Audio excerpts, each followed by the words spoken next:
Imaginez,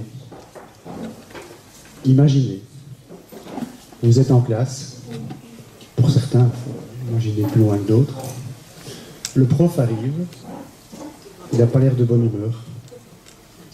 Interrogation surprise, prenez une feuille, notez la question. Vous avez 15 minutes pour répondre. Bah oui, c'est un peu stressant. Vous vous souvenez, hein, quand même.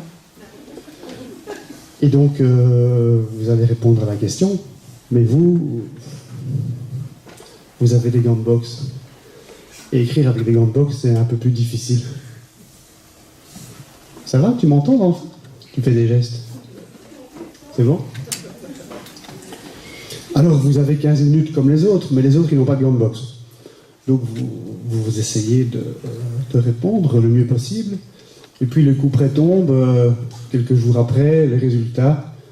Et c'est pas terrible, malheureusement. Et vous avez un petit commentaire très sympathique. Torchon, applique-toi, point d'exclamation, point d'exclamation, point d'exclamation, point d'exclamation. Mais vous vous êtes appliqué, mais vous portez des gants de boxe. Je ne sais même pas comment je vais les enlever, ces gants de boxe. Imaginez, toujours dans la même classe, chacun à son tour doit lire 10 ou 12 lignes d'un roman. Tout le monde a le même roman, la même édition, livre de poche. Malheureusement, ça tombe encore sur vous. Vous avez un bouquin un peu spécial. Tous les mots sont collés.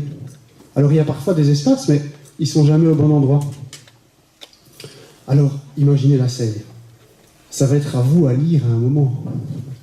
Donc, vous essayez de compter en disant c'est ces lignes-là que je vais essayer de lire. Et puis, ça ne tombe pas sur ces lignes-là, et puis c'est pas top, mais en tout cas, vous avez vraiment stressé. Et puis, ça tombe sur vous, et puis, c'est pas terrible, et donc, le prof vous dit mais enfin, à quel âge tu vas quand même pouvoir lire? C'est quand même pas terrible. Et évidemment, les copains de votre classe ils réagissent un petit peu bizarrement. Imaginez que pour vous défouler, vous décidez d'aller faire un tour en vélo. Et vous avez un vélo toute dernière génération, hyper connecté, etc. Mais le concepteur, il a un petit peu raté ce truc parce que le pédalier est un peu spécial. À chaque fois que vous donnez un coup de pédale, vous devez d'abord taper sur un clavier gauche, droite, gauche, droite, en fonction du pied que vous allez utiliser. Alors, essayez de garder le vélo en équilibre comme ça va vraiment pas être facile. Vous avez tout ça en tête. Maintenant, vous êtes dans la peau d'un 10, de quelqu'un qui porte un trouble 10. Alors, vous imaginez les autres sentiments que ça peut générer en vous. Vous allez vous sentir peut-être isolé. Vous allez peut-être vous sentir rejeté, des problèmes d'incompréhension avec vos professeurs, avec vos copains, avec vos parents. Mais à côté de ça, et ça c'est le super truc, vous allez développer une série de facultés, de super pouvoirs que vous seul allez avoir. Alors une créativité débordante, une capacité de rester concentré sur des sujets qui vous intéressent.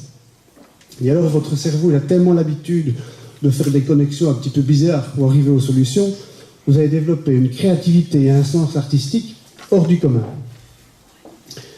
Pour ceux, je ne sais pas si certains d'entre vous étaient présents au ciné-débat que Crealis avait organisé à Wavre, tous les adultes qui témoignaient là, ils étaient tous contents de leur sort. Ils se disaient tous, moi je ne veux pas changer de cerveau.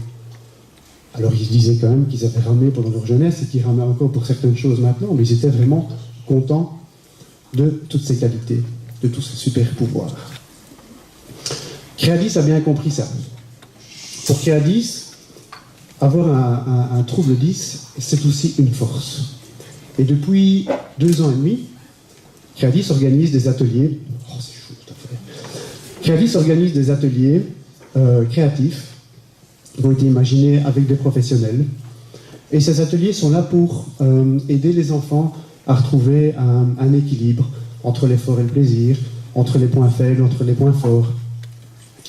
Et ce sont des ateliers qui marchent vraiment bien, avec des objectifs aussi de leur donner confiance en eux, de les aider à dompter leur super pouvoir et à relativiser. C'est pas un mot facile à lire et à écrire non plus, à relativiser.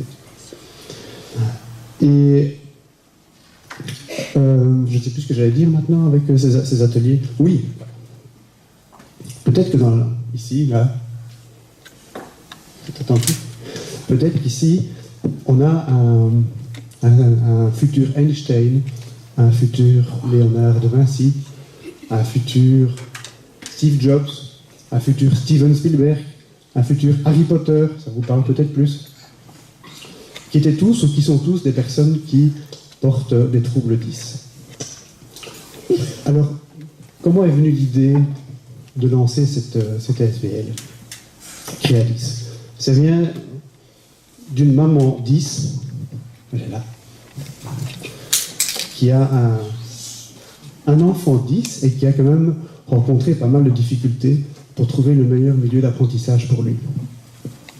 Et elle était toujours interpellée parce que, à côté de ses problèmes d'apprentissage, elle voyait qu'il développait des qualités artistiques exceptionnelles. Et elle s'est dit, il faut faire quelque chose pour lui, il faut faire quelque chose pour les jeunes, en général, qui ont des troubles 10. Elle n'a pas pu créer ça toute seule. Elle a eu la chance de rencontrer des gens exceptionnels sur son parcours. La première personne qu'elle cite en général, c'est André Flau. André Flau, ministre d'État, qui l'a écouté, qui lui a mis le pied à l'étrier.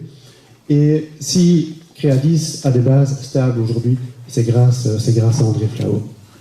Une deuxième personne qui l'a beaucoup aidé, c'est Isabelle Kibassin-Maliba, députée provinciale, qui elle aussi a cru dans le projet.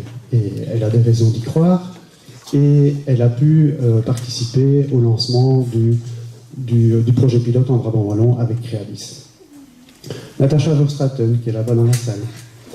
Patricia la cite toujours aussi, présidente du CPS de Chaumont-Gisley.